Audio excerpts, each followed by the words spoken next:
सो अभी तक आपको बेसिक समझ में आ गया होगा। फिनेंशियल फ्रीडम की राह में आप अपने कदम रख चुके हैं। जैसा कि हमने पिछली वीडियो में बात किया था म्यूचुअल फंड्स के बारे में, इस वीडियो में बात करेंगे इक्विटी म्यूचुअल फंड्स क्या होते हैं। फटाफट से वीडियो को शुरू करते हैं। इक्विटी म्यूचुअल फंड, जैसा कि आप नाम से समझ पा रहे हैं, इक्विटी म्यूचुअल फंड इसका मतलब है आपका पैसा घुमा फिरा के स्टॉक मार्केट में ही इन्वेस्ट होगा। ठीक है, आप उसमें डायरेक्टली इन्वेस्ट नहीं करेंगे, आप एक particular equity link mutual fund को पिक करेंगे, उसमें आप SIP या लमसम के थ्रू पैसा इन्वेस्ट करेंगे। फिर वो म्यूचुअल फंड का फंड मैनेजर आपका पैसा स्टॉक मार्केट में इन्वेस्ट करेगा। अब आप सोचेंगे कि मार्केट में इन्वेस्ट करेगा तो क्या वो फंड मैनेजर अपने मन से कोई भी स्टॉक उठा के इन्वेस्ट कर देगा? नहीं, वो जो फंड मैनेजर है, वो फंड मैनेजर जो आपका पैसा इन्वेस्ट करेगा वो एक प्रॉपर क्राइटेरिया से इन्वेस्ट करता है। वो आपका 3 तरीके से पैसा इन्वेस्ट करता है, 3 तरीकों की कंपनियों में पैसा इन्वेस्ट करता। सबसे पहले लार्ज कैप कंपनियां। लार्ज कैप कंपनियां वो कंपनियां होती हैं जो इंडिया की टॉप 1 से लेके 100 तक आती है, जिनकी मार्केट कैपिटलाइजेशन 20,000 करोड़ से ऊपर होती है।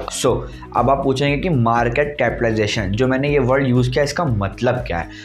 मार्केट कैपिटलाइजेशन का मतलब होता है कि जो भी एक पर्टिकुलर कंपनी, हम यहाँ पे रिलायंस एग्जांपल लेते हैं, वो उस कंपनी के जो करंट शेयर की वैल्यू है मल्टीप्लाई बाय उसके शेयर जो इस इंडिया या पूरे वर्ल्ड में उसके शेयर कितने आउटस्टैंडिंग हैं, जिनको आम रिटेल इन्वेस्टर या फिर एंजल्स या फिर VCs या फिर जो भी FII DIIs हैं वो सब इन्वेस्ट किए हैं, तो उनके पास नेट नंबर ऑफ शेयर्स कितने हैं।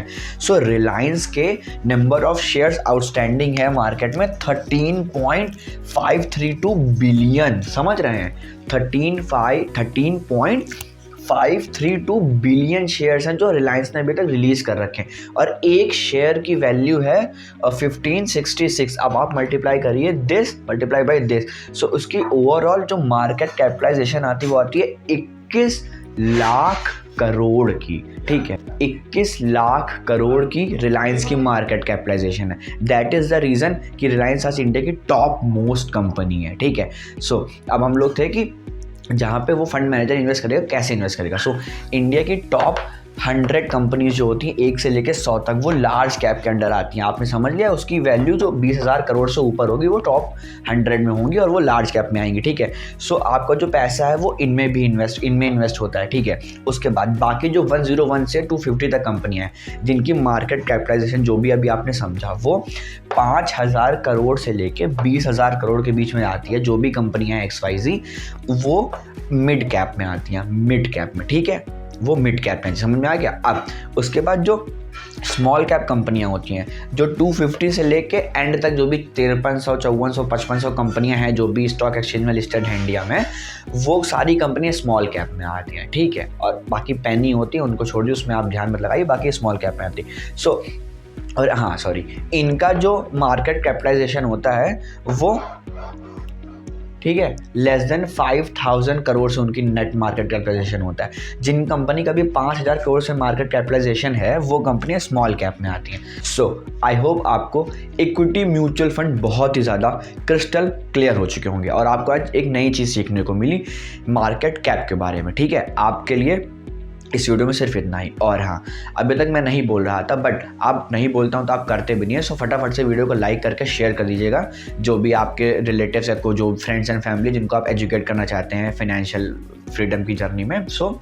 और अपना कोई अगर सजेशन हो या फिर कुछ मेरे लिए क्या कहते हैं उसको, कमेंट हो, आप फटाफट से कमेंट में बताइएगा। ठीक है, कोई डाउट हो तो वो भी आप पूछिएगा, मैं विद इन 24 आवर आपके डाउट को रिजॉल्व करने की कोशिश करूँगा। तब तक के लिए इन्वेस्ट करते रहिए, अर्न करते रहिए, ग्रो करते रहिए, ग्रो विद अर्न के साथ। और एक इम्पॉर्टेंट बात, हमारे जो व्यूवर्स हैं वो 48% व्यूवर्स हैं। मैंने अभी कल YouTube एनालिटिक्स को एनालाइज किया तो उसमें पता चला कि 48% जो मेरे व्यूवर्स हैं वो देखते हैं वीडियो, वो आधे से ज़्यादा वीडियोस देखते हैं, बट उसको सब्सक्राइब नहीं करते चैनल।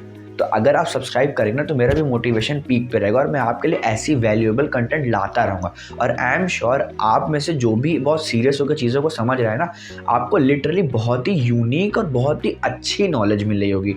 आई एम श्योर ये सब आपने कभी स्कूल या कॉलेजेस में नहीं पढ़ा होगा। ठीक है, तब तक के लिए जय हिंद, जय भारत।